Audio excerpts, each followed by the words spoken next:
रामायण के इस योद्धा ने जब रखे कुरुक्षेत्र में कदम, आइए जानते हैं। उससे पहले हमारे चैनल को सब्सक्राइब करें और बेल आइकन को दबाना ना भूलें। रामायण के ऐसे सर्वशक्तिशाली योद्धा ने द्वापर युग के महाभारत युद्ध में कदम रखा तो कुरुक्षेत्र में कोहराम मच गया। देखकर भीष्म सहित सारे कौरव पांडव हिल गए, जिनके मात्र चिल्लाने से ही गर्जना होने लगी। रामायण के एक ऐसे वह कौन योद्धा थे जिनके एकमात्र वार से कौरवों की अक्षयणी सेना पाताल लोक में समा जाती है, जिनको रोकने के लिए कृष्ण को खुद रुकना पड़ा। ऐसे प्रलयकालीन युद्ध को देखकर देवता भी थर थर कांपने लगे थे। ऐसे कौन थे वो योद्धा जो रामायण काल से महाभारत काल में आए, तो आइए जानते हैं।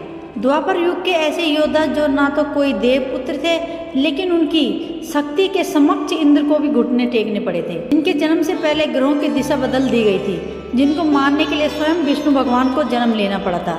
ऐसे सर्वशक्तिशाली योद्धा मेघनाथ, जो कि रावण का बेटा था, जिसे रथ सहित कई मील दूर फेंक दिया था। हम बात कर रहे हैं पवन पुत्र हनुमान, जिन्होंने सूर्य देव को बचपन में ही निगल लिया था। बजरंगबली में इतनी शक्ति थी, जब कुरुक्षेत्र में युद्ध चल रहा था तब अश्वत्थामा अपने पिता के खून का बदला लेने के लिए अर्जुन के रथ की ओर बढ़ता है। अर्जुन अपनी सेना का चक्रव्यूह निर्मित करते हैं। तभी अश्वत्थामा इस चक्रव्यूह को देखकर हैरान हो जाते हैं, क्योंकि यह चक्रव्यूह अर्जुन ने भगवान कृष्ण के इशारे पर निर्मित किया था। जब अश्वत्थामा को वहाँ से निकलने का रास्ता नहीं मिला, तभी बड़े दूर से दुर्योधन की आवाज़ आती है, हे मित्र, मेरे भाइयों की रक्षा करो। तब अश्वत्थामा दुर्योधन के भाइयों को बचाने के लिए आगे बढ़ते हैं, परंतु वे चक्रव्यूह से बाहर नहीं निकल पाते हैं। तभी वह महादेव की आराधना करते हैं। कुछ देर बाद एक घोड़े पर सवार एक सैनिक अश्वत्थामा से कहता है कि आप मेरे पीछे पीछे आइए, मैं इस चक्रव्यूह से बाहर निकालने का मार्ग जानता हूँ। तभी अश्वत्थामा उनके पीछे पीछे आगे चक्रव्यूह को तोड़ते हुए आगे बढ़ते हैं। तभी अर्जुन कृष्ण से पूछते हैं, एक साधारण सा सैनिक किस प्रकार हमारे चक्रव्यूह को तोड़ सकता है माधव?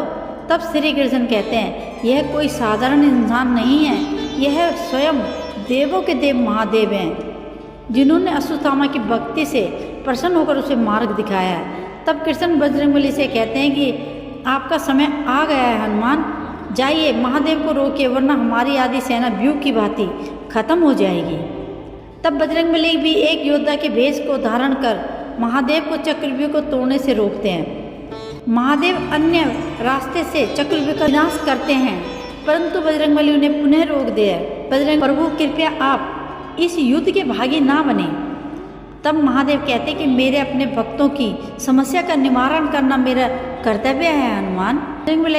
बजरंगबली कहते हैं, अतः मुझे आपका प्रतिकार करना पड़ेगा प्रभु। तभी बजरंगबली अपना गदा लेकर महादेव की ओर बढ़ते हैं। अतः दोनों के बीच युद्ध शुरू हो जाता है, जिसके कारण प्रलय की स्थिति उत्पन्न हो जाती है। उनके इस युद्ध को रोकने के लिए सारे योद्धाओं को सारे अस्त्र त्याग कर प्रार्थना करनी पड़ी। तब जाके महादेव और बजरंगबली का प्रलयकारी युद्ध समाप्त हुआ था। यही कारण है महादेव की भक्ति सारे दैत्य भी करते हैं कि महादेव अपने भक्तों की भक्ति से बहुत जल्दी प्रसन्न हो जाते हैं। दोस्तों, अब हम अगले भाग में जानेंगे रामायण के दूसरे सर्वशक्तिशाली योद्धा के बारे में। उन्होंने खुद रचयिता भगवान श्री कृष्ण को धरती में कई बार पटका था। तो दोस्तों, अगर आपको वीडियो पसंद आए तो वीडियो को लाइक करें और हमारे चैनल को सब्सक्राइब करें और बेल आइकन को जरूर दबाएं, ताकि इसका अगला भाग जैसे ही आएगा तो उसका नोटिफिकेशन आपको सबसे पहले मिल सके। थैंक यू सो मच दोस्तों।